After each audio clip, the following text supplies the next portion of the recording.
അപ്പം just definition ഒന്നുകൂടി ഓർമ്മിപ്പിക്കാം. എന്തായിരുന്നു ഡെഫിനിഷൻ? AICPA ഡെഫിനിഷൻ ആയി നമ്മൾ നോക്കിയിരുന്നത്.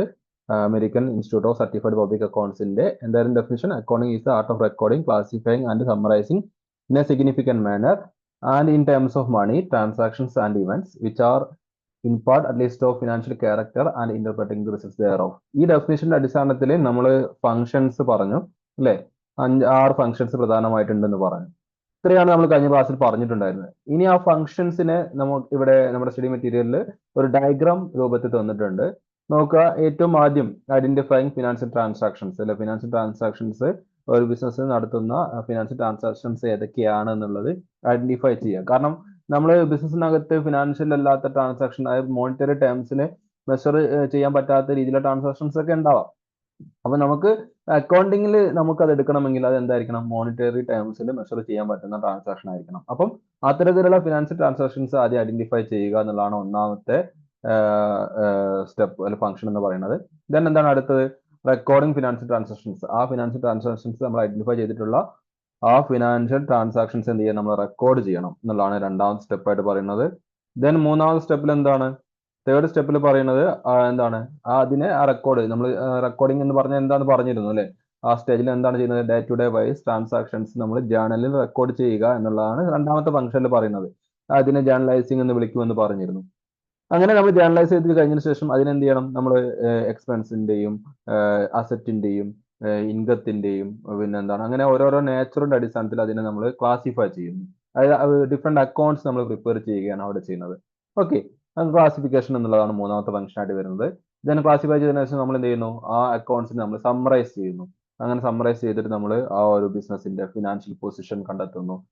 ബിസിനസിന്റെ ഇൻകം സ്റ്റേറ്റ്മെന്റ് പ്രിപ്പയർ ചെയ്തുകൊണ്ട് നെറ്റ് പ്രോഫിറ്റ് ആണോ നെറ്റ് ലോസ് ആണോ തുടങ്ങിയ കാര്യങ്ങൾ നമ്മൾ കണ്ടെത്തുന്നു, അല്ലേ? അങ്ങനെ നമ്മൾ അതിൽ നിന്നും അങ്ങനെ അത്തരം ഇൻഫർമേഷൻസ് നമ്മൾ സമ്മറൈസിംഗ് എന്നുള്ള ഒരു ഫംഗ്ഷനിലൂടെ നമ്മൾ കണ്ടെത്തും. ദെൻ അതിനുശേഷം പിന്നെ നമ്മൾ എന്ത് ചെയ്യുന്നു? ആ ഇൻഫർമേഷനെ നമുക്ക് ഇന്റർപ്രറ്റ് ചെയ്യുന്നു. Interpretation of result. നമ്മളുടെ ഇൻകം സ്റ്റേറ്റ്മെന്റ് പ്രിപ്പയർ ചെയ്തപ്പോഴും ക്യാഷ് ബുക്ക് അല്ലെങ്കിൽ ക്യാഷ് ഫ്ലോ സ്റ്റേറ്റ്മെന്റ് പ്രിപ്പയർ ചെയ്ത് കിട്ടുന്ന ഇൻഫർമേഷനും അതുപോലെ തന്നെ എന്താണ് നമ്മുടെ ബാലൻസ് ഷീറ്റ് പ്രിപ്പയർ ചെയ്ത് കിട്ടുന്ന ഇൻഫർമേഷൻ നമ്മൾ എന്ത് ചെയ്യുന്നു? ഇന്റർപ്രറ്റ് ചെയ്യുന്നു. ഇന്റർപ്രറ്റ് ചെയ്യാൻ വേണ്ടിയിട്ട് നമ്മൾ ഒരുപാട് ടൂൾസുകൾ എന്താണ് ഉപയോഗിക്കുന്നുണ്ട്. റേഷ്യോസും അതുപോലെ തന്നെ കമ്പാരറ്റീവ് ഇൻകം സ്റ്റേറ്റ്മെന്റും കോമൺ സൈസ് ബാലൻസ് ഷീറ്റ് എന്നൊക്കെ പറഞ്ഞിട്ടുള്ള ഒരുപാട് ടൂൾസുകൾ നമ്മൾ ഉപയോഗിക്കാറുണ്ട്. ഈ ടൂൾസ് ഉപയോഗിച്ചുകൊണ്ട് നമ്മൾ എന്ത് ചെയ്യും? ഈ നമ്മുടെ ഇൻകം സ്റ്റേറ്റ്മെന്റിനെയും ബാലൻസ് ഷീറ്റിനെയും നമ്മൾ അനാലിസിസ് നടത്തി ഇന്റർപ്രറ്റ് ചെയ്യുന്നു. ആ ഇന്റർപ്രറ്റ് ചെയ്യുന്ന അതിൽ നിന്ന് നമ്മളൊരു ഫൈൻഡിങ്സ് നമ്മൾ കണ്ടെത്തുന്നു. ഓക്കെ, നമ്മുടെ ആ ഫൈൻഡിങ്സിന് നമ്മൾ എന്ത് ചെയ്യണം? ഏറ്റവും അവസാനത്തെ ഫംഗ്ഷൻ എന്ന നിലയ്ക്ക് നമ്മൾ അതിനെ എന്ത് ചെയ്യണം? നമ്മൾ അതിനെ കമ്മ്യൂണിക്കേറ്റ് ചെയ്യണം അതിന്റെ ഇൻട്രസ്റ്റഡ് പാർട്ടീസിന്. അതായത് അക്കൗണ്ടിങ് ഇൻഫർമേഷൻ ലഭിക്കാൻ ആഗ്രഹിക്കുന്ന ആളുകൾ ഉണ്ടായിരിക്കും. അവർക്ക് അത് കമ്മ്യൂണിക്കേറ്റ് ചെയ്ത് കൊടുക്കേണ്ടതുണ്ട്. ഓക്കെ, അത് ഓണേഴ്സിന്, മാനേജ്മെന്റിന്, അല്ലെ? അവർക്ക് കമ്മ്യൂണിക്കേറ്റ് ചെയ്ത് കൊടുക്കും. ഓണേഴ്സും മാനേജ്മെന്റും ആ ലഭിച്ചിട്ടുള്ള അക്കൗണ്ടിങ് ഇൻഫർമേഷൻസ് ഉപയോഗിച്ചുകൊണ്ട് അവരെന്ത് ചെയ്യും? ഡിസിഷൻസ് മേക്ക് ചെയ്യും. ഓക്കെ, ഇതാണ് പ്രധാനപ്പെട്ട ഫങ്ഷൻസ് എന്ന് പറയുന്നത്. അപ്പം ഈ ഓണേഴ്സ് മാനേജ്മെന്റിന് പുറമെ വേറെ മറ്റ് ഇൻട്രസ്റ്റഡ് പാർട്ടീസ് ഉണ്ട്, അല്ലെ? ആ മറ്റ് ഇൻട്രസ്റ്റഡ് പാർട്ടീസ് എന്ന് പറഞ്ഞാൽ ഗവൺമെന്റ് ഉണ്ടാകാം, അല്ലെ? പിന്നെന്താണ്? എംപ്ലോയീസ് ഉണ്ടാകാം, കൺസ്യൂമേഴ്സ് ഉണ്ടാകാം, ജനറൽ പബ്ലിക് ഉണ്ടാവാം, റിസർച്ചേഴ്സ് ഉണ്ടാവാം, അക്കാഡമിഷ്യൻസ് ഉണ്ടാവാം. ഇവരൊക്കെ എന്താണ്? ഇത്തരം അക്കൗണ്ടിങ് ഇൻഫർമേഷൻസ് അറിയാൻ ആഗ്രഹിക്കുന്ന ആളുകളായിരിക്കും. അവർക്കും നമ്മൾ ഈ ഇൻഫർമേഷൻ എന്ത് ചെയ്യും? അവരിലേക്കും കമ്മ്യൂണിക്കേറ്റ് ചെയ്യും. ഓക്കെ, നമുക്കറിയാം ഒരു കമ്പനി, ഒരു ഫേം, ഇവരൊക്കെ എന്താണ്? ഇയർ എൻഡിൽ എന്ത് ചെയ്യണം? അവരുടെ ഓഡിറ്റഡ് ബാലൻസ് ഷീറ്റും അതുപോലെ തന്നെ എന്താണ് ഓഡിറ്റഡ് ഇൻകം സ്റ്റേറ്റ്മെന്റ് ഒക്കെ എന്ത് ചെയ്യണം? പബ്ലിഷ് ചെയ്യണം. അത് പബ്ലിക്കലി അവൈലബിൾ പബ്ലിക് ഡൊമൈനിൽ അവൈലബിൾ ആയിരിക്കണം. അത് കാരണം എല്ലാവർക്കും ഒരുപോലെ ആക്സസിബിൾ ആയിരിക്കണം. ഒന്നും ഹിഡൻ ആവാൻ പാടില്ല എന്നുള്ളതാണ്. ഓക്കെ, അപ്പൊ അതുകൊണ്ട് തന്നെ ഈ ഇൻട്രസ്റ്റഡ് പാർട്ടീസിനെല്ലാം ഈ ബിസിനസ്സുമായി ബന്ധപ്പെട്ട അക്കൗണ്ട്സ് ഇൻഫർമേഷൻ ഒക്കെ അവർക്ക് ലഭിക്കുകയും ചെയ്യും. അതുകൊണ്ട് തന്നെ ഓക്കെ, അപ്പൊ അവരും അതുപോലെ എന്താണ് അവരുടെ ആയിട്ടുള്ള ഡിസിഷൻസ് ഒക്കെ എടുക്കും. ഇപ്പൊ ഗവൺമെന്റ് ആണെങ്കിൽ എത്രത്തോളം ടാക്സ് കളക്ട് ചെയ്യണം എന്നുള്ള കാര്യം ഡിസിഷൻസ് ഒക്കെ അവർ അതിൽ നിന്ന് എടുക്കും. എംപ്ലോയീസ് ആണെങ്കിൽ അവർക്ക് ഇനി, ഞാൻ കഴിഞ്ഞ ദിവസം പറഞ്ഞിട്ടുണ്ടായിരുന്നു, അവർക്ക് ഇനി എന്താണ് കൂടുതൽ സാലറി ചോദിക്കാൻ സാധിക്കുമോ, കൂടുതൽ ബോണസ് ചോദിക്കാൻ സാധിക്കുമോ, മറ്റ് ഇൻസെന്റീവ്സ് എന്താണ് ആർഗ്യൂ ചെയ്ത് മേടിക്കാൻ പറ്റുമോ, അത്തരം കാര്യങ്ങൾക്ക് അവർക്ക് അറിയാൻ പറ്റും. അല്ലെ? അതുപോലെ തന്നെ എന്താണ് നമുക്ക് ബിസിനസ്സിന് കടം തരുന്ന എന്താണ് നമ്മുടെ ക്രെഡിറ്റേഴ്സ് ആയിട്ടുള്ള ടീം ആരാണ്? ഫിനാൻഷ്യൽ ഇൻസ്റ്റിറ്റ്യൂഷൻസ്, മറ്റ് ബിസിനസ് ഇൻവെസ്റ്റ് ചെയ്യാൻ ആഗ്രഹിക്കുന്ന സാധാരണ ജനറൽ പബ്ലിക്, അവരെ സംബന്ധിച്ചിടത്തോളം ആ ബിസിനസിന്റെ ക്രെഡിറ്റ് വെർത്തിനെസ് എന്ന് പറയും. അവിടെ എന്താണ് കടം വീട്ടാനുള്ള അവരുടെ കപ്പാസിറ്റി എത്രത്തോളം അവർ കടം വീട്ടാൻ എന്താണ് ഓക്കെ ആണ് എന്ന് മനസ്സിലാക്കാൻ അവർക്ക് സാധിക്കും. അതിനനുസരിച്ച് അവർക്ക് ഒരു തീരുമാനം എടുക്കാൻ സാധിക്കും. ഓക്കെ. അപ്പം നമ്മുടെ ഈ ഒരു ഡെഫിനിഷനിൽ നിന്നും നമുക്ക് എന്താണ് ഫങ്ഷൻസ് ഓഫ് അക്കൗണ്ടിങ് ചോദിച്ചാൽ നമുക്ക് എഴുതാൻ പറ്റും. ഓക്കെ. നമുക്ക് ഒബ്ജക്റ്റീവ്സ് ഓഫ് അക്കൗണ്ടിങ് ചോദിച്ചാൽ നമുക്ക് എഴുതാൻ പറ്റും. എല്ലാം നമുക്ക് ഈ ഡെഫിനിഷൻ കണക്റ്റഡ് ആണ്. ഓക്കെ. അപ്പൊ ഇത് ക്ലിയർ ആണ് എന്നാണ് വിചാരിക്കുന്നത്. Functions of accounting diagram, functions നമ്മൾ കഴിഞ്ഞ ദിവസം പറഞ്ഞിട്ടുണ്ടായിരുന്നു ഡീറ്റെയിൽ ആയിട്ട്. ഇപ്പോൾ ഈ ഡയഗ്രാം ഒന്ന് എക്സ്പ്ലെയിൻ ചെയ്തു എന്നുള്ളൂ. ഓക്കെ ആണെന്ന് വിചാരിക്കുന്നു. ഇനി നമ്മൾ അടുത്ത പോർഷനിലേക്ക് പോവാണ്. Objectives of accounting. Objectives of accounting നേരത്തെ തന്നെ പറഞ്ഞു അല്ലെ? നമ്മൾ ഡെഫിനേഷൻ പറഞ്ഞതിൽ നിന്ന് തന്നെ നമുക്ക് എന്താണ് ഡെഫിനേഷനിൽ തന്നെ എന്താ അക്കൗണ്ടിങ്ങിന്റെ ഒബ്ജക്റ്റീവ്സ്, ലക്ഷ്യം എന്താണല്ലോ അത് ക്ലിയർ ആണ് അല്ലെ? ഈ അക്കൗണ്ടിങ് ഇൻഫർമേഷൻസ് പ്രധാനമായിട്ടും ഉപയോഗിക്കുന്നത് രണ്ട് പാർട്ടീസ് ആണ് അല്ലെ? ആരാണ്? ഒന്ന് ഇന്റേണൽ പാർട്ടീസ് ഉണ്ട്, എക്സ്റ്റേണൽ പാർട്ടീസ് ഉണ്ട്. ഇന്റേണൽ പാർട്ടീസ് എന്ന് പറഞ്ഞെങ്കിൽ സ്ഥാപനവുമായും റിലേറ്റഡ് ആയിട്ടുള്ള ആളുകളാണ്. നമ്മുടെ അക്കൗണ്ടിങ് ഇൻഫർമേഷൻസ് അതിന്റെ ഉപയോഗം, അത് ആ അക്കൗണ്ടിങ് ഇൻഫർമേഷന്റെ ലക്ഷ്യം എന്താണ്, അല്ലെ അക്കൗണ്ടിങ്ങിന്റെ ഒബ്ജക്റ്റീവ് എന്താന്ന് പറഞ്ഞാൽ അക്കൗണ്ടിങ് ഇൻഫർമേഷൻസ്, അക്കൗണ്ടിങ് ചെയ്യുന്നതിനോട് ലഭിക്കുന്ന ഇൻഫർമേഷൻസ് എങ്ങനെയൊക്കെയാണ് ഉപയോഗിക്കുക, അതാണ് നമ്മൾ ഇവിടെ എക്സ്പ്ലെയിൻ ചെയ്യുന്നത് ഈ ഒബ്ജക്റ്റീവ്സ് ഓഫ് അക്കൗണ്ടിങ് എന്നുള്ള ഏരിയയിൽ പറയുന്നത്. ഓക്കെ.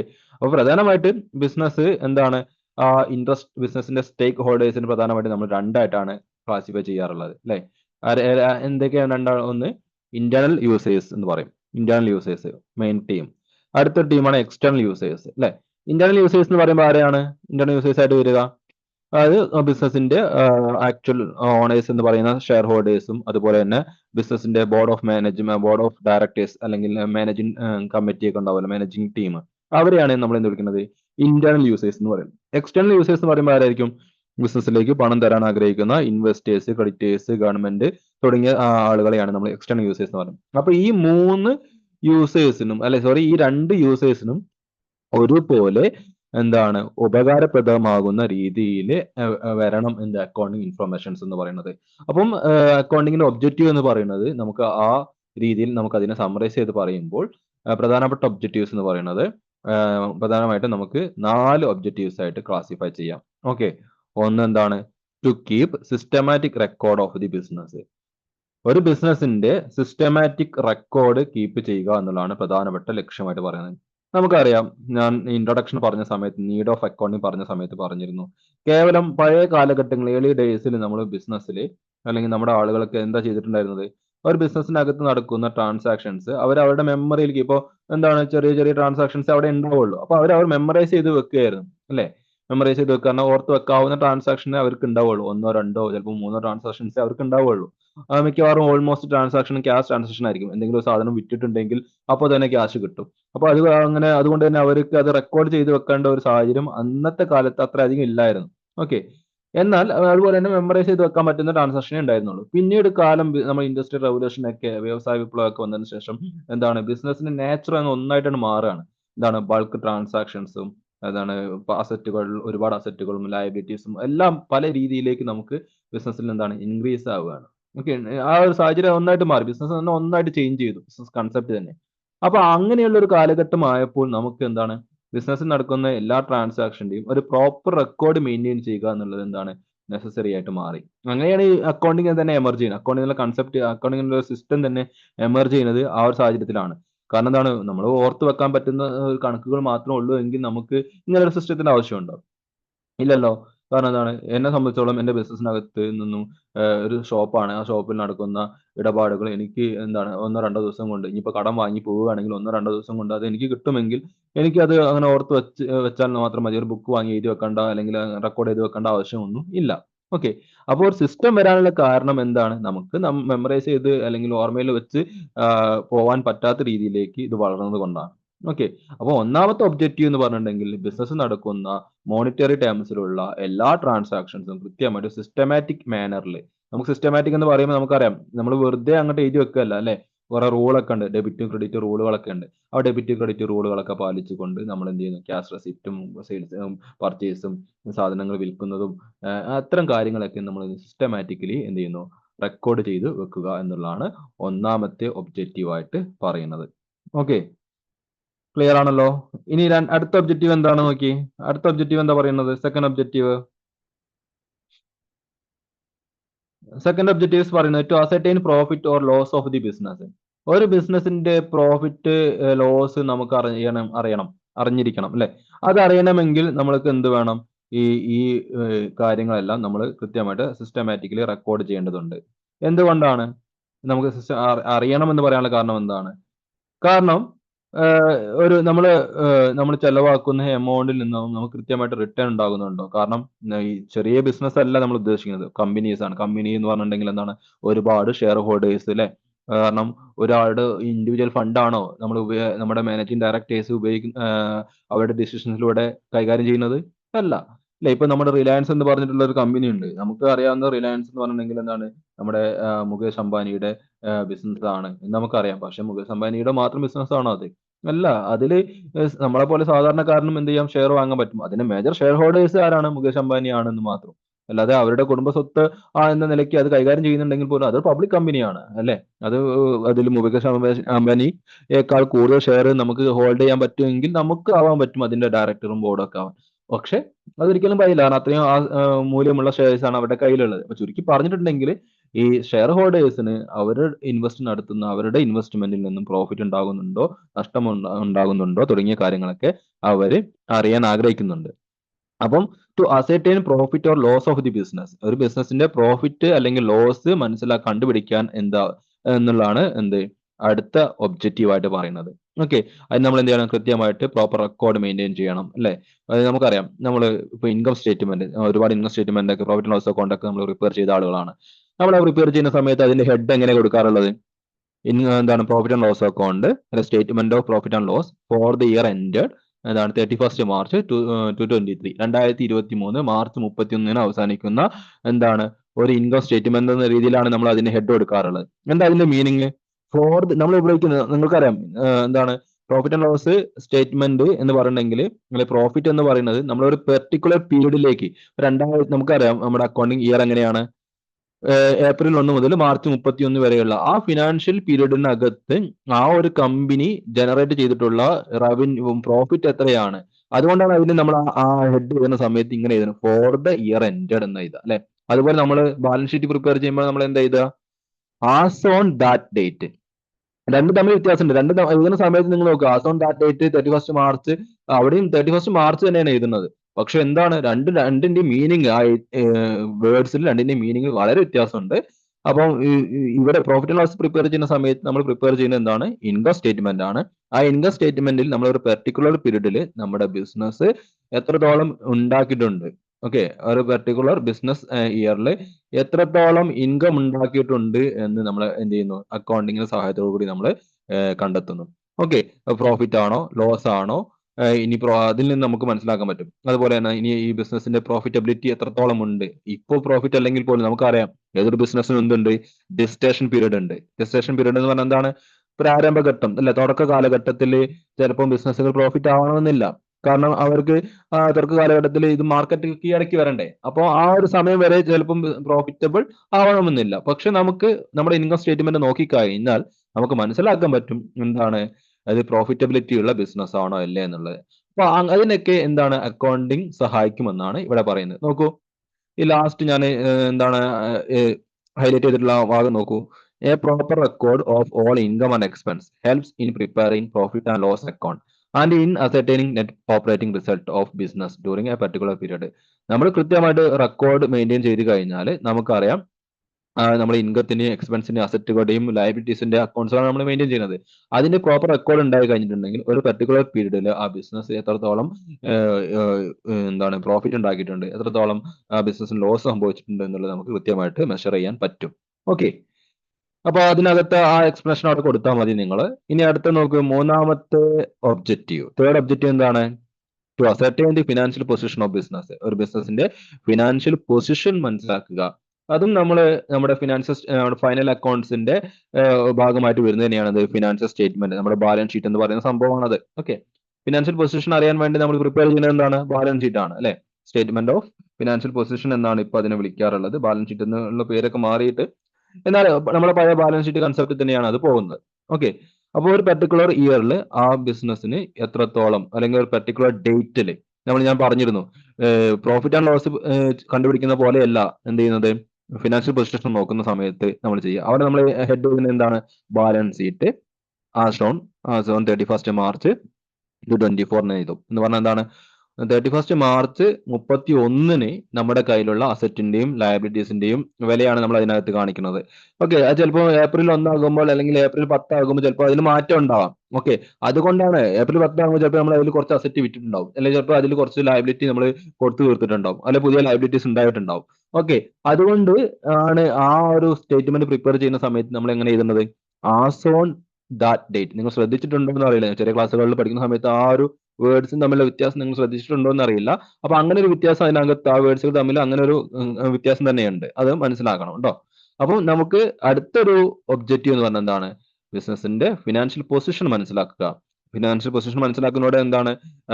വീക്കർ ആയിട്ടുള്ള ബിസിനസ് ആണോ, ഹെൽത്തിയർ ആയിട്ടുള്ള ഫിനാൻഷ്യൽ പൊസിഷൻ ആണോ ബിസിനസ്സിനുള്ളത് എന്ന് നമുക്ക് മനസ്സിലാക്കിയെടുക്കാൻ സാധിക്കും. ഓക്കെ, അതിന് നമുക്ക് എന്താ ആവശ്യമുണ്ട്? അക്കൗണ്ടിങ് ആവശ്യമുണ്ട്. അപ്പൊ അക്കൗണ്ടിങ്ങിന്റെ ഒരു ലക്ഷ്യമാണ് എന്ത് ഫിനാൻഷ്യൽ പൊസിഷൻ മനസ്സിലാക്കുക എന്നുള്ളത്. ഓക്കെ, നോക്കൂ, ഈ ലാസ്റ്റ് പാരഗ്രാഫ് നിങ്ങൾ നോക്കിയാൽ മതി. നോക്കി, A systematic record of asset and liabilities facilitate. നമ്മൾ ഇവിടെ പറഞ്ഞ എന്തായിരുന്നു? Proper record of income and expense ആണ്. അപ്പോൾ പ്രോഫിറ്റ് ആൻഡ് ലോസ് നമ്മൾ പ്രിപ്പയർ ചെയ്യുന്ന സമയത്ത് ഇൻകം ആൻഡ് എക്സ്പെൻസ് ആണ് നമുക്ക് ആവശ്യമുള്ളത്. ഫിനാൻഷ്യൽ പൊസിഷൻ നോക്കുന്ന സമയത്ത് നമുക്ക് ആവശ്യമുള്ള എന്താണ്? അസറ്റും ലയബിലിറ്റീസ് ആണ്. അപ്പൊ അതിന്റെ കൃത്യമായിട്ടുള്ള റെക്കോർഡ് നമുക്ക് എന്തിനു സഹായിക്കും? ആ ബിസിനസിന്റെ ഒരു പെർട്ടിക്കുലർ ഡേറ്റിലുള്ള, ഇപ്പൊ ഏത് ഡേറ്റ് ആണെങ്കിലും, നമുക്ക് 31 മാർച്ച് തന്നെ ആവണം, ഡിസംബർ ആവാം, ജൂലൈ ആവാം, ഏത് ഡേറ്റിലെയും ഫിനാൻഷ്യൽ പൊസിഷൻ നമുക്ക് മനസ്സിലാക്കാൻ ഇത് സഹായിക്കും. Okay, balance sheet serve as a barometer for ascertaining financial solvency of the business. Financial solvency എന്നതുകൊണ്ട് ഉദ്ദേശിക്കുന്നത് നമ്മുടെ ബാധ്യതകൾ കൊടുത്തു തീർക്കാൻ ആവശ്യമായ അസറ്റ് നമ്മുടെ കയ്യിലുണ്ടോ എന്ന്. ഓക്കെ, അത് മനസ്സിലാക്കാൻ, അത് കണ്ടുപിടിക്കാനുള്ള ഒരു ഉപകരണമായിട്ട് നമുക്ക് എന്തിനെ കൺസിഡർ ചെയ്യാം? ബാലൻസ് ഷീറ്റിനെ കൺസിഡർ ചെയ്യാം എന്നാണ് അതിനകത്ത് പറയുന്നത്. ക്ലിയർ ആണല്ലോ? ഓക്കെ ആണല്ലോ? അടുത്ത നോക്കി, അടുത്ത ഒബ്ജക്റ്റീവ് എന്താണ്? To provide accounting information to interested parties. Interested parties എന്ന് പറയുമ്പോൾ ഞാൻ നേരത്തെ, അത് നമ്മൾ ഓൾറെഡി പറഞ്ഞ കാര്യമാണ് അല്ലെ. സ്റ്റേക്ക് ഹോൾഡേഴ്സിന് അവർ ഓരോരുത്തർക്കും ഓരോ രീതിയിലാണ് ഇൻഫർമേഷന്റെ ആവശ്യം എന്ന് പറഞ്ഞു അല്ലെ. മാനേജ്മെന്റിന് ഇൻഫർമേഷൻ എന്തിനാണ്? ആ ബിസിനസിന്റെ മാനേജർ ഡിസിഷൻസ് എടുക്കാൻ വേണ്ടിയിട്ടാണ്. ക്രെഡിറ്റേഴ്സിന് എന്തിനാണ് ആവശ്യം? അവർക്ക് കടം കൊടുത്തു കഴിഞ്ഞാൽ കടം വീട്ടാനുള്ള കപ്പാസിറ്റി ഉണ്ടോ എന്ന് അറിയാനാണ് അല്ലെ. ഗവൺമെന്റിന് എന്താണ്? ആ ഒരു ബിസിനസ്സിൽ നിന്നും എത്രത്തോളം ടാക്സ് ലഭിക്കും എന്ന് അറിയാനാണ്. അപ്പോൾ ഓരോരോ ഇൻട്രസ്റ്റഡ് പാർട്ടീസിനും ആ ബിസിനസിന്റെ അക്കൗണ്ടിങ് ഇൻഫർമേഷൻ ഓരോ ആവശ്യങ്ങൾക്കാണുള്ളത്. അപ്പോൾ അവർക്ക് എല്ലാവർക്കും അവരുടേതായിട്ടുള്ള രീതിയിലുള്ള ആവശ്യങ്ങൾ നിറവേറ്റുന്ന തരത്തിൽ എന്താണ് ഇൻഫർമേഷൻ ലഭ്യമാക്കുക എന്നുള്ളതാണ് അടുത്തൊരു ഒബ്ജക്റ്റീവ് ആയിട്ട് പറയുന്നത്. അങ്ങനെ 4 മെയിൻ ഒബ്ജക്റ്റീവ്സ് ആണ് നമ്മൾ ഇവിടെ ഡിസ്കസ് ചെയ്തത്. ക്ലിയർ ആണ് എന്നാണ് വിചാരിക്കുന്നത്.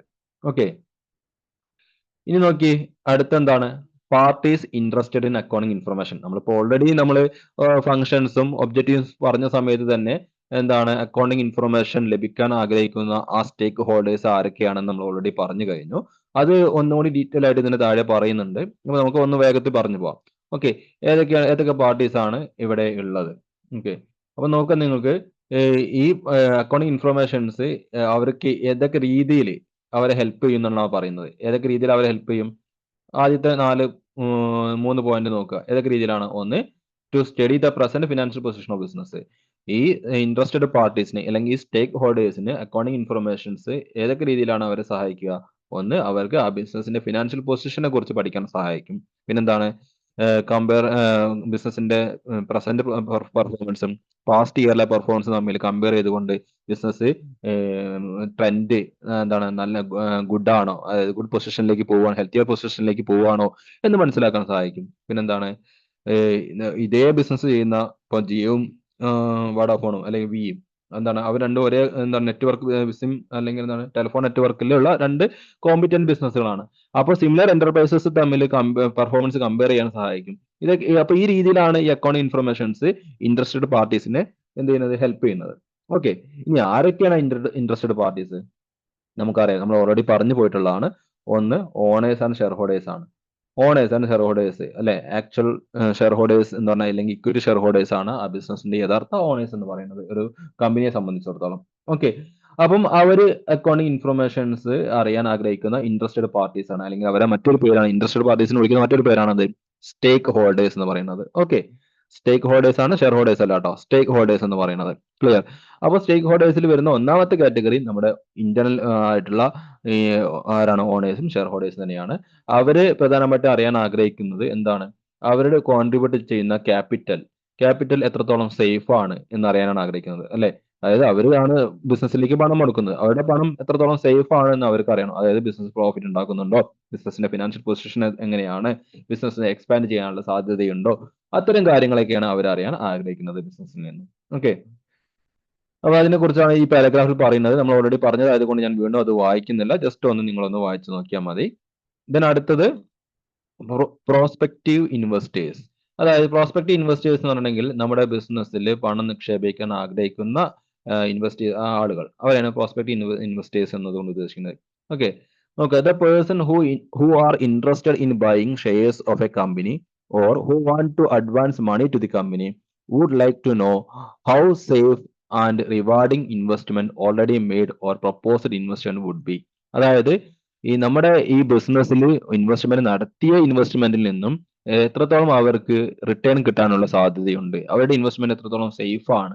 ഇനി അതുപോലെ തന്നെ എന്താണ്, നമ്മുടെ കമ്പനിയിൽ ഇൻവെസ്റ്റ് ചെയ്യാൻ ആഗ്രഹിക്കുന്ന ഇൻവെസ്റ്റേഴ്സിന് അതിൽ നിന്നും എത്രത്തോളം റിട്ടേൺ കിട്ടും, അതിനെ കുറിച്ചൊക്കെ അറിയുവാൻ ആരാഗ്രഹിക്കുന്നുണ്ട്? ഈ പ്രോസ്പെക്റ്റീവ് ഇൻവെസ്റ്റേഴ്സ്. അപ്പൊ പ്രോസ്പെക്റ്റീവ് ഇൻവെസ്റ്റേഴ്സ് എന്ന് പറഞ്ഞിട്ടുണ്ടെങ്കിൽ എന്താണ്? നമ്മുടെ ബിസിനസ്സിൽ നിക്ഷേപിക്കാൻ ആഗ്രഹിക്കുന്ന ആളുകളെയാണ് നമ്മൾ എന്ത് വിളിക്കുന്നത്?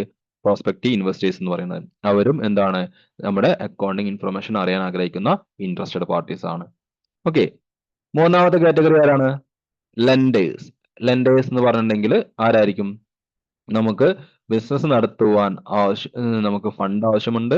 ആ ഫണ്ട് പൂർണ്ണമായിട്ട് നമുക്ക് തുടങ്ങുന്ന സമയത്ത് എന്താണ്, നമ്മുടെ ഓണേഴ്സിന്റെ ഫണ്ട് മാത്രം മതിയാവോ? മതിയാവില്ല. ഓണേഴ്സിന്റെ ഫണ്ട് മാത്രം നമുക്ക് മതിയാവില്ല ഒരു ബിസിനസ് നടത്തണമെങ്കിൽ. നമുക്ക് പുറത്തു നിന്നും നമ്മൾ കടം എടുക്കേണ്ടി വരും. നമ്മൾ പല രീതിയിലാണ് പണം എടുക്കുന്നത്, അല്ലെ? പണം കടമെടുക്കുന്നത്. ഒന്ന് നമുക്കറിയാം, നമ്മൾ ചെറിയ ക്ലാസ്സുകൾ പഠിച്ചിട്ടുണ്ട്. എന്താണ് ഷെയർ എന്ന് പറയുന്നത്? ഓണേഴ്സ് ആയതുകൊണ്ട് അത് അവിടെ നിൽക്കട്ടെ. അല്ലാത്ത രീതിയിൽ പണം എടുക്കാൻ നമ്മളെ സഹായിക്കുന്ന ആളുകൾ ആരാണ്? Share holders. അല്ലാത്ത രീതിയിൽ നമുക്കറിയാം പ്രിഫറൻസ് ഷെയർസും, അതും ഷെയർ ഹോൾഡേഴ്സിന്റെ കൂട്ടത്തിൽ പെടുത്താന്ന് വിചാരിക്കുക. അല്ലാതെ വരുന്ന ഡിബഞ്ചർ, ബോണ്ട്, ലോണുകൾ, അല്ലെ? ഈ തരത്തിൽ നമുക്ക് എന്ത് ചെയ്യാൻ പറ്റും? ഫണ്ട് കണ്ടെത്താൻ പറ്റും. അങ്ങനെ ഡിബഞ്ചർ നമ്മൾ ഇഷ്യൂ ചെയ്യുന്ന ഡിബഞ്ചർ വാങ്ങിയിട്ടോ നമ്മുടെ ബോണ്ടുകൾ വാങ്ങിയിട്ടോ നമ്മൾക്ക് ലോൺ നൽകുന്ന സ്ഥാപനങ്ങളെയോ അവരെല്ലാം കോമൺലി നമ്മൾ വിളിക്കുന്ന പേരാണ് ലെൻഡേഴ്സ് എന്ന് പറയുന്നത്. ഓക്കെ, അപ്പൊ ഈ ലെൻഡേഴ്സിനും എന്തിന് ആഗ്രഹമുണ്ട്? ബിസിനസിന്റെ ഫിനാൻഷ്യൽ പൊസിഷൻ അറിയാൻ ആഗ്രഹമുണ്ട്. എന്തുകൊണ്ടാണ്?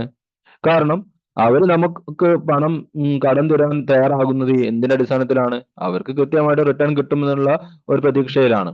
അപ്പം അക്കൗണ്ടിങ് ഇൻഫർമേഷൻസ് ഉപയോഗിച്ചാണ് അവർ ഇതെല്ലാം പ്രെഡിക്റ്റ് ചെയ്യുന്നത്, അല്ലെ? കാരണം നമ്മൾ എന്താണ് മലയാളത്തിൽ ഒരു ചൊല്ലുണ്ട്, മുങ്ങാൻ പോകുന്ന കപ്പലില് ആരെയും കയറും, അല്ലെ? അല്ലെങ്കിൽ അതില് അത് മുങ്ങിക്കൊണ്ടിരിക്കുന്ന കപ്പലിൽ യാത്ര ചെയ്യാൻ ആരും തയ്യാറാവില്ല. അതേപോലെ തന്നെ എന്താണ്, ഒരു ബിസിനസ് ഫെയിൽ ആവുകയാണ് എന്ന് മനസ്സിലായി കഴിഞ്ഞാൽ ആരും അതിൽ ഇൻവെസ്റ്റ് ചെയ്യില്ല. അപ്പം ഈ അക്കൗണ്ടിങ് ഇൻഫർമേഷൻസ് യൂസ് ചെയ്തുകൊണ്ടാണ് ഈ ലെൻഡേഴ്സ് അവർക്ക് ഈ പണം എന്താണ്, അവർക്ക് കൊടുക്കുന്ന പണം കൃത്യമായിട്ട് തിരിച്ചു തരാനുള്ള എബിലിറ്റി ഉണ്ട് എന്നുള്ളത് മനസ്സിലാക്കുന്നത്. ഓക്കെ, അപ്പൊ നമ്മുടെ ഈ ലാസ്റ്റ് പാരഗ്രാഫ് നോക്കിയാൽ മതി. ലാസ്റ്റ് നോക്കൂ, എന്താണ്? Before lending money they would like to know about the solvency of the enterprise so as to satisfy themselves that their money will be safe and repayment will be made on time. അതായത് ഒരു പണം കടം കൊടുക്കുന്നതിന് മുമ്പ് ആ പണം കടം കൊടുക്കുന്ന ആളുകൾ എന്തറിയാൻ ആഗ്രഹിക്കുന്നുണ്ട്? അവരുടെ പണം സേഫ് ആണോ? ഓക്കെ, അവർക്ക് സ്വയം അവർ കൊടുക്കുന്ന സമയത്ത് അവർ മിനിമം അതെങ്കിലും അവർ അറിയാൻ ആഗ്രഹിക്കുന്നുണ്ട്. ഓക്കെ, അപ്പം അവർക്ക് കൃത്യമായിട്ട് ആ കൊടുത്ത പണം അവർക്ക് കൃത്യമായിട്ട് തിരിച്ചു കിട്ടും, അങ്ങനെയുള്ള ഒരു പാരമ്പര്യമുള്ള സ്ഥാപനമാണോ എന്ന് അറിയാൻ അവർ ആഗ്രഹിക്കുന്നുണ്ട്. അപ്പൊ അത്തരം ഇൻഫർമേഷൻസ് ആണ് അവർ ഈ അക്കൗണ്ടിങ്ങിൽ നിന്നും അവർ ഗ്രാസ്പ് ചെയ്തെടുക്കുന്നത്. ഓക്കെ, അടുത്ത പാർട്ടി ആരാണ്? ഫോർത്ത് പാർട്ടി ക്രെഡിറ്റേഴ്സ് ആണ്. അപ്പൊ ലെൻഡേഴ്സും ക്രെഡിറ്റേഴ്സും തമ്മിലുള്ള വ്യത്യാസം എന്താണ്? ലെൻഡേഴ്സ് ആണെങ്കിൽ പണത്തിന്റെ രൂപത്തിലുള്ള സഹായമാണ് നമുക്ക് തരുന്നത്. ഓക്കെ, അതാണ് നമുക്ക് അറിഞ്ഞു തരുന്നത്. ക്രെഡിറ്റേഴ്സ് എന്ന് പറയുമ്പോൾ നമ്മൾ ആ അർത്ഥത്തിലല്ല, നമുക്ക് എന്താണ് ബിസിനസ്സിന് എന്ത് ചെയ്യണം, ബിസിനസ് റൺ ചെയ്യണമെങ്കിൽ റോ മെറ്റീരിയൽ ആവശ്യമുണ്ടാവും. അപ്പൊ ആ റോ മെറ്റീരിയൽ സപ്ലൈ ചെയ്യുന്ന വെൻഡേഴ്സ് ഉണ്ടല്ലോ, അവര് നമുക്ക് എന്താണ് ആ റോ മെറ്റീരിയൽ നമ്മൾ കൊടുക്കേണ്ട പണത്തിന് അവരൊരു കുറച്ച് ഒരു ടൈം തരും. അതിന് ക്രെഡിറ്റ് പീരീഡ് എന്ന് പറയാം. ക്രെഡിറ്റ് പീരീഡ് നമുക്ക് തരും. 2 മാസം 3 മാസം. നമ്മൾ സാധാരണ ബിസിനസ്സുകളൊക്കെ അങ്ങനെ ചെയ്യാം, റൊട്ടേഷൻ രീതിയിലാണ് ചെയ്യുക. വെച്ചിട്ടുണ്ടെങ്കിൽ 2 മാസത്തെ ഒരു ടൈം പീരീഡ് നമുക്ക് തരും. നമ്മൾ എന്ത് ചെയ്യുന്നു, അവിടെ കയ്യിൽ റോ മെറ്റീരിയൽ വാങ്ങി നമ്മൾ ഫിനിഷ്ഡ് ഗുഡ്സ് ആക്കി അത് വിറ്റ് ക്യാഷ് ആകുന്ന സമയത്ത് നമ്മൾ എന്ത് ചെയ്യുന്നു, ആ ക്രെഡിറ്റേഴ്സിന് പണം തിരിച്ചു കൊടുക്കുന്നു. ഓക്കെ. അപ്പൊ ക്രെഡിറ്റേഴ്സ് എന്നതുകൊണ്ട് ഉദ്ദേശിക്കുന്നത് നമ്മൾ ബിസിനസ് പണം കൊടുക്കാനുള്ള ആളുകൾ തന്നെയാണ്. ലെൻഡേഴ്സിനെ പോലെ തന്നെ ബിസിനസ് എന്ന് ബാധ്യതയുള്ള ആളുകൾ തന്നെയാണ് ക്രെഡിറ്റേഴ്സ് എന്ന് പറയുന്നത്. പക്ഷെ ഇവര് നമുക്ക് ക്രെഡിറ്റ് അനുവദിച്ചു തരുന്നത് എങ്ങനെയാണ്? പണത്തിന്റെ രൂപത്തിലല്ല, ഗുഡ്സ് ആൻഡ് സർവീസസ്, അവരുടെ സേവനങ്ങൾ, അവരുടെ ഗുഡ്സ് അല്ലെങ്കിൽ അവരുടെ റോ മെറ്റീരിയൽ നമുക്ക് എന്താണ് ക്രെഡിറ്റിന് നൽകിയിട്ടാണ്. ഓക്കെ. അപ്പോൾ അവരും അക്കൗണ്ടിങ് ഇൻഫർമേഷൻ അറിയാൻ ആഗ്രഹിക്കുന്നുണ്ട്. അവർ എന്തിനാണ് നമുക്ക് എന്താണ് ക്രെഡിറ്റിന് സാധനം സപ്ലൈ ചെയ്യുന്ന ആളുകൾക്ക് ഒരു വിശ്വാസം ഉണ്ടെങ്കിൽ മാത്രം, ഒരുപാട് ലക്ഷക്കണക്കിന് രൂപയുടെ സാധനങ്ങൾ നമ്മുടെ ഗോഡൌണിൽ കൊണ്ട് ഇറക്കി തരുമ്പോൾ അവർക്ക് അറിയണം എന്ത്, ഈ ബിസിനസ്സിൽ നിന്നും അവർക്ക് കൃത്യസമയത്ത് പ്രോപ്പർ സമയത്ത് അവരുടെ എമൗണ്ട് തിരിച്ചു കിട്ടും എന്നുള്ളത് അവർക്ക് അറിയാൻ അവർ ആഗ്രഹിക്കുന്നുണ്ട്. അപ്പൊ അവരും അക്കൗണ്ടിങ് ഇൻഫർമേഷൻസ് ഒരു പരിധിവരെ അവരും ലഭിക്കാൻ ആഗ്രഹിക്കുന്നുണ്ട് എന്നുള്ളതാണ്. അപ്പോൾ അടുത്ത പാർട്ടിയാണ് ക്രെഡിറ്റേഴ്സ് എന്ന് പറയുന്നത്. നമുക്ക് താഴത്തെ സെന്റൻസ് നോക്കിയാൽ മതി. The accounting information greatly help them, അവരെ കൂടുതൽ നന്നായിട്ട് സഹായിക്കുന്നുണ്ട്. എന്തിനാണ്? In assessing the ability of the enterprise to what extent credit can be granted, അവർക്ക് എത്രത്തോളം ക്രെഡിറ്റ് നൽകി കഴിഞ്ഞാൽ അത് അവർക്ക് മീറ്റ് ചെയ്യാൻ പറ്റും എന്ന് അത് അസസ് ചെയ്യാൻ ഒരു ക്രെഡിറ്റേഴ്സിനെ അക്കൗണ്ടിങ് ഇൻഫർമേഷൻ സഹായിക്കുന്നുണ്ട്. ഓക്കെ. ഇതിന് അടുത്ത പാർട്ടി ആരാണ്? അടുത്ത ആളാണ് മാനേജർ എന്ന് പറയുന്നത്. ഓക്കെ. മാനേജേഴ്സ് എന്ന് പറഞ്ഞെങ്കിൽ ബിസിനസിനെ സംബന്ധിച്ചിടത്തോളം അതിന് ഇന്റേണൽ പാർട്ടീസിൽ വരുന്ന ഒരു അംഗമാണ് മാനേജർ. ഓണർ, ഷെയർ ഹോൾഡർ എന്ന പോലെ തന്നെ ആ ബിസിനസിന്റെ ഇന്റേണൽ പാർട്ടീസിൽ വരുന്ന ഒരാളാണ് മാനേജേഴ്സ് എന്ന് പറയുന്നത്. ഓക്കെ. അവരെ സംബന്ധിച്ചിടത്തോളം അക്കൗണ്ടിങ് ഇൻഫർമേഷൻസ് ഏറ്റവും കൂടുതൽ യൂസ്ഫുൾ ആവുന്ന അവർക്കാണ്. കാരണം എന്താണ്?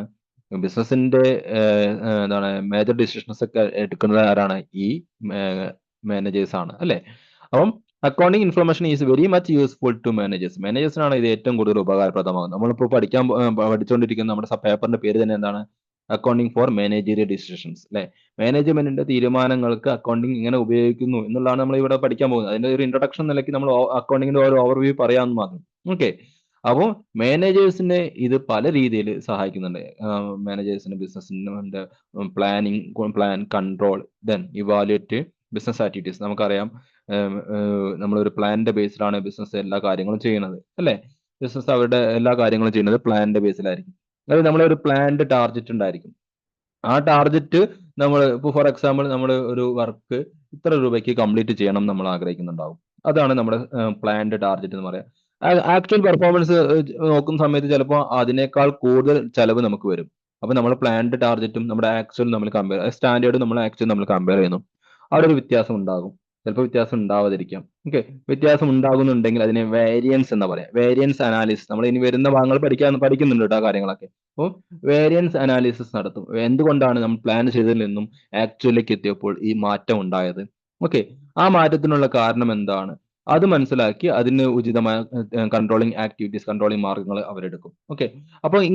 അപ്പൊ മാനേജേഴ്സിന് അക്കൗണ്ടിങ് ഇൻഫർമേഷൻസ് വലിയൊരു അളവിൽ സഹായിക്കുന്നുണ്ട് അവരുടെ തീരുമാനങ്ങൾ എടുക്കുവാൻ. ഞാൻ നേരത്തെ കഴിഞ്ഞ ദിവസത്തെ ക്ലാസ്സിൽ പറഞ്ഞിരുന്നു, പല തീരുമാനങ്ങൾ മാനേജേഴ്സ് എടുക്കും. എന്താണ്? ഷട്ട് ഡൗൺ ഡിസിഷൻസ് എടുക്കാം, അല്ലെ? എന്താണ്? മേക്ക് ഓർ ബൈ ഡിസിഷൻസ് എടുക്കാം. പിന്നെന്താണ്? എക്സ്പാൻഡ് ചെയ്യാനുള്ള തീരുമാനങ്ങൾ എടുക്കാം. പുതിയ ലൊക്കേഷൻ, പുതിയ എന്താണ് പ്രൊഡക്റ്റ് ലൈനിലേക്ക് പുതിയ പ്രൊഡക്റ്റുകൾ ആഡ് ചെയ്യുന്ന തീരുമാനങ്ങൾ എടുക്കാം. ഇത്തരം തീരുമാനങ്ങളൊക്കെ എടുക്കാൻ അക്കൗണ്ടിങ് ഇൻഫർമേഷൻസ് അവരെ സഹായിക്കും.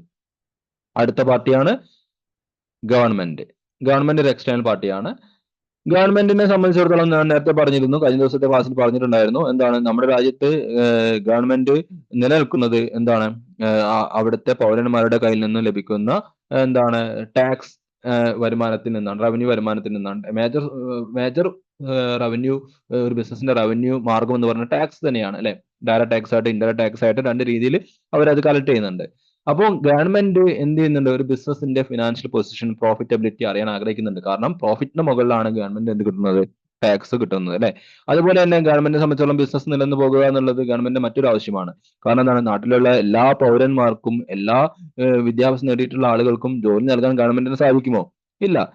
അപ്പൊ എന്താണ്? ഇപ്പൊ നമുക്കറിയാം, വലിയ വലിയ കമ്പനി, അദാനി ഗ്രൂപ്പ്, അംബാനി പോലെയുള്ള കമ്പനികൾ, അവരൊക്കെ എന്താണ് നമ്മുടെ ഇന്ത്യൻ ഗവൺമെന്റ് നൽകുന്നതിനേക്കാൾ കൂടുതൽ ജോലി ചിലപ്പം എന്താണ് ജനങ്ങൾക്ക് നൽകുന്നുണ്ട്. അപ്പൊ നമ്മുടെ നാട്ടിലെ യൂസഫ് അലി എന്ന് പറഞ്ഞ ആളുകളൊക്കെ, അല്ലെ? എത്ര പേർക്കാണ് അവർ ജോലി നൽകുന്നത്? അപ്പോൾ ഗവൺമെന്റിന് അത്തരം ബിസിനസ്സുകൾ നിലനിന്ന് പോവുക എന്നുള്ളതും അവരുടെ ആവശ്യമാണ്. അപ്പോൾ അത്തരം ബിസിനസ്സുകൾ എന്താണ് ഈ അക്കൗണ്ടിങ് ഇൻഫർമേഷൻസ് ഗവൺമെന്റ് ചെക്ക് ചെയ്യുന്നതിലൂടെ ഉറപ്പുവരുത്തുന്ന വേറൊരു കാര്യം കൂടിയാണ്. എന്താണ്? അനാവശ്യമായിട്ടുള്ള ചെലവുകളൊന്നും ഇവർ വരുത്തുന്നില്ല. അല്ലെങ്കിൽ ഈ ബിസിനസ് നിന്ന് പോകുന്ന തരത്തിലല്ല പ്രവർത്തിക്കുന്നത് എന്ന് അല്ലെങ്കിൽ എന്താണ് ബിസിനസ്സിനകത്ത് ആ കമ്പനീന്റെ അകത്ത് എന്താണ് ഡയറക്ടേഴ്സ് അവരുടെ വ്യക്തിപരമായ ലാഭം ഉണ്ടാക്കുന്നില്ല തുടങ്ങിയ കാര്യങ്ങളൊക്കെ ഗവൺമെന്റിനെ ഉറപ്പുവരുത്താൻ സാധിക്കും എന്നുള്ളതാണ് ഈ അക്കൗണ്ടിങ് ഇൻഫർമേഷനിലൂടെ. ഓക്കെ, നോക്കുക, the government may be interested in accounting information of business on account of taxation, ടാക്സുമായി ബന്ധപ്പെട്ടിട്ട്. പിന്നെന്താണ് ലേബർ, കാരണം നമുക്കറിയാം തൊഴിലിടങ്ങളിൽ ഉണ്ടാകുന്ന തൊഴിലാളികളെ ചൂഷണം ചെയ്യുന്നുണ്ടോ, ചൂഷണം അത്തരം കാര്യങ്ങൾ അറിയാൻ അവരെ എന്താണ് ഗവൺമെന്റിനെ സഹായിക്കും. ദെൻ കോർപ്പറേറ്റ് ലോസ്, ബിസിനസ്സും കമ്പനിയുമായി ബന്ധപ്പെട്ട് ഒരുപാട് നിയമങ്ങളുണ്ട്.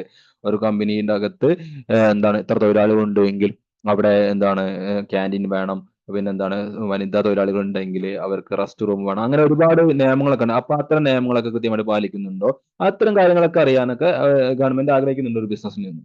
Okay, with the financial statement are great importance for assessing tax liability of the enterprise. ഒരു ബിസിനസിന്റെ ഒരു എന്റർപ്രൈസസിന്റെ ടാക്സ് ലയബിലിറ്റി മെഷർ ചെയ്യുന്നതിന് നമ്മൾ ഉപയോഗിക്കുന്നത് എന്താണ്, ആ ബിസിനസിന്റെ ഫിനാൻഷ്യൽ സ്റ്റേറ്റ്മെന്റ്സ് ആണ്. അതായത് അവരുടെ ഇൻകം സ്റ്റേറ്റ്മെന്റ് ആണ്. ഇൻകം സ്റ്റേറ്റ്മെന്റിൽ പ്രോഫിറ്റിന്റെ മുകളിലാണ് നമ്മൾ എന്ത് ടാക്സ് കമ്പ്യൂട്ട് ചെയ്യുന്നത് അല്ലെ. അപ്പം അത് കൃത്യമായിട്ട് പ്രോഫിറ്റ് മെഷർ ചെയ്യാം. നമ്മൾ ചിലപ്പോൾ എന്ത് ചെയ്യാം, നമുക്കറിയാലോ, നിങ്ങൾ ഡിപ്രീസിയേഷൻ എന്ന് പറഞ്ഞ ഐറ്റം നിങ്ങൾക്ക് കേട്ടിട്ടുണ്ടോ, ഡിപ്രീസിയേഷൻ. ഈ ഡിപ്രീസിയേഷൻ ഐറ്റത്തിന്റെ പ്രത്യേകത എന്താണ്, ബിസിനസ്സിൽ നിന്നും ക്യാഷിന്റെ ഔട്ട്ഫ്ലോ ഇല്ലാത്തൊരു ഐറ്റമാണ് ഡിപ്രീസിയേഷൻ അല്ലേ. ക്യാഷ് ഡിപ്രീസിയേഷൻ എന്ന് നമ്മൾ പ്രോഫിറ്റ് ലോസ് അക്കൗണ്ട് ഡെബിറ്റിൽ എഴുതി വെക്കുന്നു, പക്ഷേ ബിസിനസിന്റെ കയ്യിൽ നിന്ന് ആക്ച്വലി ക്യാഷ് പുറത്തേക്ക് പോകുന്നുണ്ടോ. അപ്പോൾ പ്രോഫിറ്റ് കുറയ്ക്കാൻ ഉപകരിക്കും ഈ ഒരു ഡിപ്രീസിയേഷൻ എന്ന് പറഞ്ഞ ഐറ്റം. അപ്പൊ നമ്മൾ അങ്ങനെ അനാവശ്യമായിട്ട് എന്താണ് കൂടുതൽ പ്രൊവിഷൻസ്, കൂടുതൽ ഡിപ്രീസിയേഷൻ ഒക്കെ വെച്ചിട്ടുണ്ടോ എന്നൊക്കെ കൃത്യമായിട്ട് ചെക്ക് ചെയ്യാനോ ഒക്കെ എന്താണ് ഇതിനാണ് ഈ ഓഡിറ്റിംഗ് എന്ന സംഭവം തന്നെ നടത്തുന്നത്, അറിയാലോ. അപ്പോൾ അപ്പൊ ഈ ഇൻഫർമേഷൻസ് ബിസിനസ് ഗവൺമെന്റിനെ ഈ തരത്തിൽ സഹായിക്കും എന്നുള്ളതാണ്. അടുത്ത പാർട്ടിയാണ് എംപ്ലോയീസ്. ഓക്കെ, ഇതെല്ലാം നമുക്ക് ഒന്ന് ചിന്തിച്ചാൽ നമുക്ക് എഴുതാവുന്നേ ഉള്ളൂ ഇതിന്റെ ഉത്തരങ്ങൾ. എങ്ങനെയാണ് എംപ്ലോയീസിന് അക്കൗണ്ടിങ് ഇൻഫർമേഷൻസ് ഉപകരിക്കുന്നത്, എങ്ങനെയാണ് എംപ്ലോയീസിന് ഉപകരിക്കുന്നത്, ഞാൻ നേരത്തെ തന്നെ പറഞ്ഞിട്ടുണ്ടായിരുന്നു അല്ലെ. അതായത് ഞാൻ കൂടി വർക്ക് ചെയ്യുന്ന എന്റെ സ്ഥാപനത്തിന് ലാഭം സൂപ്പർ പ്രോഫിറ്റ് ഉണ്ടാവുന്ന കേസിൽ ഞാൻ ആഗ്രഹിക്കും ആ പ്രോഫിറ്റിന്റെ റിവാർഡിൽ നിന്നും എനിക്കൊരു പങ്ക് കിട്ടാൻ ഞാൻ ആഗ്രഹിക്കുമല്ലോ. ഓക്കെ, അപ്പം അതൊക്കെ എന്താ സൂപ്പർ പ്രോഫിറ്റ് ഉണ്ടാവുന്നുണ്ടോ, അല്ലെങ്കിൽ എന്റെ വർക്കിംഗ് എഫേർട്ട് കൊണ്ട് ബിസിനസ്സിന് ഉണ്ടാകുന്ന നേട്ടത്തിൽ ഒരു പങ്ക് എനിക്ക് ലഭിക്കുന്നുണ്ടോ തുടങ്ങിയ കാര്യങ്ങളൊക്കെ അറിയാൻ ഒരു എംപ്ലോയി എന്ന നിലയ്ക്ക് ഞാനും ആഗ്രഹിക്കുന്നുണ്ടാവും. ഓക്കെ, അപ്പോൾ എന്താണ് ഒരു അക്കൗണ്ടിങ് ആ ബിസിനസിന്റെ എന്താണ് ഫിനാൻഷ്യൽ സ്റ്റാറ്റസും ഫിനാൻഷ്യൽ പൊസിഷനൊക്കെ അറിഞ്ഞിരിക്കുന്ന ഒരു എംപ്ലോയിയെ സംബന്ധിച്ചിടത്തോളം അവർക്ക് എന്തിനു സാധ്യമാകും, ഒരു നെഗോസിയേഷൻസ് മാനേജ്മെന്റുമായി സംസാരിച്ച് അവരുടെ സാലറിയിൽ എന്തെങ്കിലുമൊക്കെ ഒരു ഇമ്പ്രൂവ്മെന്റ് ഒക്കെ കൊണ്ടുവരുത്തുവാൻ അവർക്ക് സാധിക്കും. അത് അങ്ങനെ സാധിക്കണമെങ്കിൽ അവർക്ക് ബിസിനസിന്റെ ഫിനാൻഷ്യൽ പൊസിഷൻ അറിയണം. എന്താണ് നശിച്ച് അങ്ങോട്ട് പോകുന്ന ഒരു ബിസിനസ്, നഷ്ടത്തിൽ അങ്ങോട്ട് മുങ്ങി കിടക്കുന്ന ഒരു ബിസിനസ്സിൽ ചെന്നിട്ട് നമ്മൾ എന്ത് ചെയ്യണം, നാളെ മുതൽ എന്റെ സാലറി കൂട്ടി തരണം എന്ന് പറഞ്ഞാൽ ഒരിക്കലും നമുക്ക് ആർഗ്യൂ ചെയ്യാനും അത് നേടിയെടുക്കാനും സാധിക്കില്ല. അപ്പം ഇത്തരം ഇൻഫർമേഷനെ കുറിച്ച് കൃത്യമായി നോളജബിൾ ആയിട്ടുള്ള ഒരു എംപ്ലോയെ സംബന്ധിച്ചിടത്തോളം അവർക്ക് നെഗോസിയേഷൻസ് ഒക്കെ നടത്തി അവർക്ക് വേണ്ടതൊക്കെ നേടിയെടുക്കാൻ സാധിക്കും എന്നുള്ളതാണ് ഇതിന്റെ ഒരു ഗുണമായിട്ട് പറയുന്നത്. അപ്പൊ എംപ്ലോയീസും ഒരു ഇൻട്രസ്റ്റഡ് പാർട്ടിയാണ്. പിന്നെ അടുത്താണ് റിസർച്ചേഴ്സ്. റിസർച്ചേഴ്സിന് അക്കൗണ്ടിങ് ഇൻഫർമേഷൻസ് ആവശ്യമുണ്ട് എന്ന് നോക്കുക. The accounting information is a immense value to the researchers undertaking research in accounting theory and practice. അപ്പൊ അക്കൗണ്ടിങ് തിയറി ആൻഡ് പ്രാക്ടീസിൽ റിസർച്ച് കണ്ടക്ട് ചെയ്യുന്ന നമുക്കറിയാം സമയം ബന്ധിതമായിട്ട് പുതിയ പുതിയ അക്കൗണ്ടിങ് സ്റ്റാൻഡേർഡുകളും അക്കൗണ്ടിങ് എന്താണ് റൂൾസ് ഒക്കെ വരുന്നത് ഈ റിസർച്ചേഴ്സിന്റെ ഈ അവരുടെ പഠനങ്ങളിൽ നിന്നാണ് അതെല്ലാം ഉരുത്തിരിഞ്ഞു വരുന്നത്.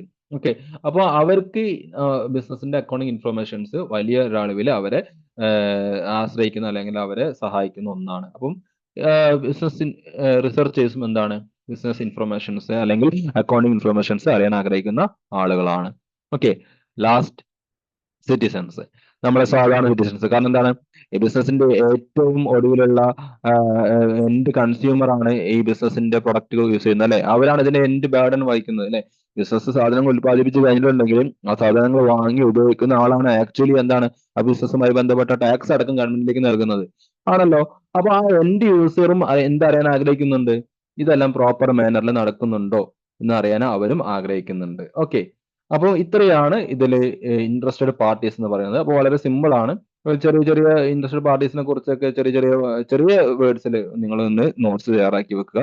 ഒന്നോ രണ്ടോ ലൈനിൽ തയ്യാറാക്കി വെച്ചാൽ നിങ്ങൾക്ക് ഇതിന്റെ നോട്ട്സ് ഒക്കെ വളരെ സിമ്പിൾ ആയിട്ട് നിങ്ങൾക്ക് എവിടെ കിട്ടുമോ, നിങ്ങളുടെ +1 അക്കൗണ്ടിങ്ങിന്റെ ടെക്സ്റ്റ് ബുക്ക് ഉണ്ടെങ്കിൽ വളരെ സിമ്പിൾ ആയിട്ട് ഈ പറഞ്ഞ കാര്യങ്ങളൊക്കെ അതിനകത്ത് സിമ്പിൾ വേർഡ്സിൽ തന്നെ കിടക്കുന്നുണ്ട്.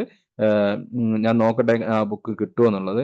എൻ്റെ അടുത്ത് ഇപ്പൊ ഇല്ല. ആരെങ്കിലും കുട്ടികളോട് ചോദിച്ചിട്ട് കിട്ടുകയാണെങ്കിൽ ഞാൻ അത് നിങ്ങൾക്ക് ഫോട്ടോ എടുത്ത് തരാം. അല്ലെ നിങ്ങൾ തന്നെ നിങ്ങളുടെ അടുത്ത് അനിയന്മാർ ആരുടെ അടുത്ത് ഉണ്ടെങ്കിൽ ആ ബുക്കിനകത്ത് ഈ കാര്യങ്ങളൊക്കെ വളരെ സിമ്പിൾ, ഒരു ഓവർവ്യൂ ആയതുകൊണ്ടാണ് നിങ്ങൾക്ക് എനിക്ക് ഓൾറെഡി അറിയുന്ന കാര്യങ്ങളായിരിക്കും. എന്നാലും പറഞ്ഞില്ല എന്ന് തോന്നൽ ഉണ്ടാവാതിരിക്കാൻ വേണ്ടിയാണ് ഞാൻ ഈ പറയുന്നത്. ഓക്കെ, അപ്പം നമുക്ക് ബാക്കി നെക്സ്റ്റ് ഇടാൻ നോക്കാം. ഇന്ന് തൽക്കാലം നമുക്ക് ഇത്രയും മതി. ഓക്കെ, ക്ലിയർ ആണെന്ന് വിചാരിക്കുന്നു. സംശയത്തിനൊന്നും ഇടയില്ല എന്നാണ് ഞാൻ പ്രതീക്ഷിക്കുന്നത്. ഇനി എന്തെങ്കിലും ഉണ്ടെങ്കിൽ നിങ്ങൾ ഗ്രൂപ്പിൽ ചോദിക്കുകയും ചെയ്യാം. ഓക്കെ, ഓക്കെ അല്ലേ?